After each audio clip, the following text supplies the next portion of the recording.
स्वागत है।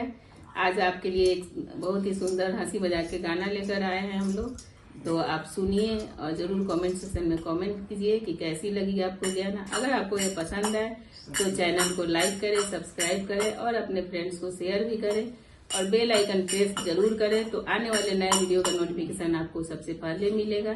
तो चलिए फिर आपको सुनाते हैं ये हंसी मजाक के गाने। ऐसा बुरा